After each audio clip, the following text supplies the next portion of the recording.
வணக்கம். இது நமது அரிசி, நமது பாரம்பரியம்.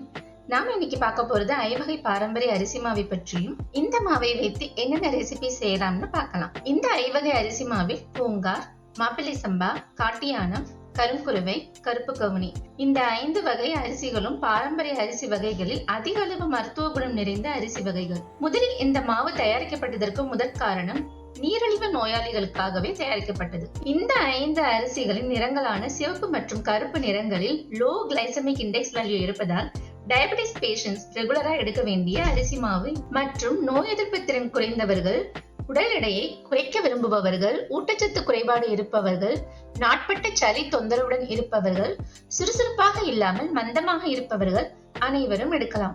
இந்த ஐவகை அரிசி மாவை சிறியவர்கள் முதல் முதியவர்கள் வரை தாராளமாக எடுக்கலாம். இந்த ஐவகை அரிசி மாவை எப்படி எடுக்கலாம்னு பார்க்கலாம். நார்மலா சுகர் பேஷண்ட்ஸ் எந்த ஒரு அரிசி மாவு கஞ்சியும் எடுக்கக்கூடாது. ஆனால் இந்த 5 வகை அரிசி மாவை தாராளமாக கஞ்சி வைத்து சாப்பிடலாம். கஞ்சியாக எடுக்க பிடிக்காதவர்கள் தோசையாக எடுக்கலாம். வழக்கமாக நம் வீட்டில் ரெடி பண்ற இட்லி தோசையை சுகர் பேஷண்ட்ஸ் எடுக்க தயங்குவார்கள்.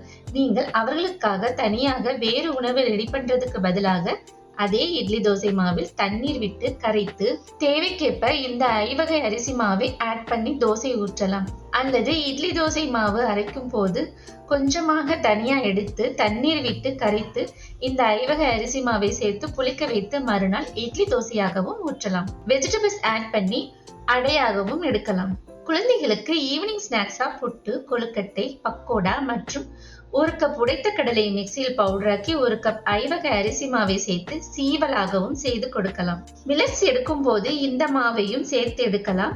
தினம் ஒரு சிறுதானியம் ஊற வைத்து அரைக்கும் போது இந்த ஐவகை அரிசி மாவை சேர்த்து இட்லி தோசையாகவும் எடுக்கலாம். பாரம்பரிய சிகப்பரிசி வகைகளை எடுக்கும் போது 8 முதல் 10 மணி நேரம் ஊற வைத்து உணவு தயாரிக்க சிரமத்திற்குள்ளாகாமல் நீங்கள் எளிமையான முறையில் அன்றாடம் உணவில் எடுப்பதற்கு ஏதுவாக தயாரிக்கப்பட்டது இந்த ஐவகை அரிசி மாவு. இந்த சேனலை சப்ஸ்கிரைப் பண்ணிக்கோங்க.